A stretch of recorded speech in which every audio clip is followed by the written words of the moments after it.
The Ouya occupies this strange place, and it sits somewhere between console familiarity and the weird Wild West of the mobile market.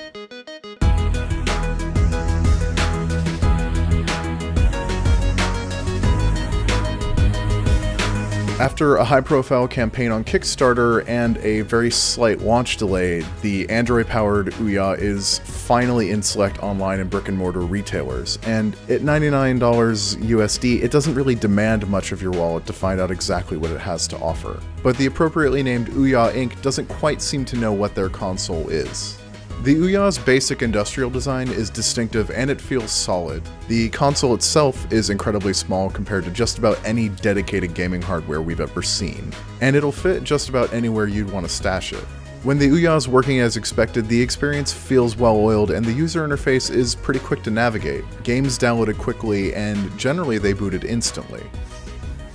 The Ouya marketplace is dominated by indie developers who are mainly self-publishing their games. That those developers have any inroad at all into the more mainstream console market is promising. Games like Towerfall are polished, fun experiences that would feel at home on the Ouya's competitors just as well as they do on the tiny Android console. The system also allows access to a fairly wide spate of Android game releases, and while Android doesn't quite have the depth of content available on the iOS market, there are plenty of games on the platform that a number of players just haven't ever seen. There is a catch though. The Ouya still depends on a controller, which also eliminates a number of Android's highest profile titles, at least for now.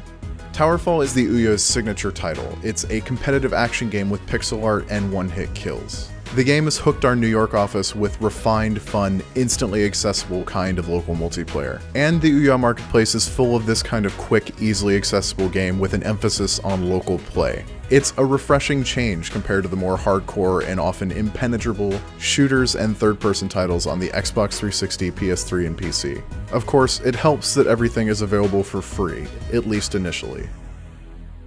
There's no getting around it. The Ouya's controller is awful. The offset analog sticks have soft tension, and the dead zones seem poorly calibrated. The triggers feel cheap, and they often squeak amidst poor throw. They feel squishy, and they don't have much in the way of resistance. Worse, the Ouya's controller buttons routinely stick after hours, even minutes of use. After our first hour of Towerfall, the right trigger was stuck and had to be pried loose. At Polygon, syncing PlayStation 3 DualShock 3 controllers to the Ouya instead of using the included pad has become a superior stopgap solution. But no non-Ouya controller has the official solution's touchpad, and this could be a problem if more games are created to take advantage of that feature. The Ouya can confound from the moment it leaves the box, or it can be relatively painless. Syncing controllers is unreliable and finicky, except when it's not, and a successful sync doesn't always stick. This applied to the included Ouya controllers and the PS3 controllers that we attempted to sync to the system. The Ouya's wireless internet is awful and prone to interference and frequent dropped connections. We're afraid to turn off the console in our New York office for fear we'll have to attempt to resync the controllers and find the wireless network again.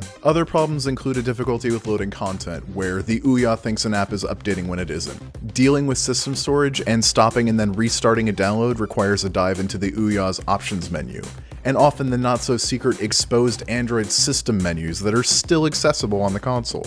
The Ouya's focus on local multiplayer isn't some kind of happy coincidence. The platform doesn't have its own social layer along the lines of Xbox Live, the PlayStation Network, Apple's iOS Game Center, or even Google's newly launched Google Play game services. The absence of things like a friends list or leaderboard support only hurts the Ouya in its current incarnation. Ouya titles like Cannibalt have demonstrated that there are benefits to asynchronous competition that things like leaderboards offer on the other platforms that the game has appeared on. With a user experience that sucks at exposing new content, the absence of a friends list to surface interesting games that your friends are playing hurts. And the lack of a social element is pretty notable, even without the need or expectation that there would be synchronous multiplayer games on the Ouya.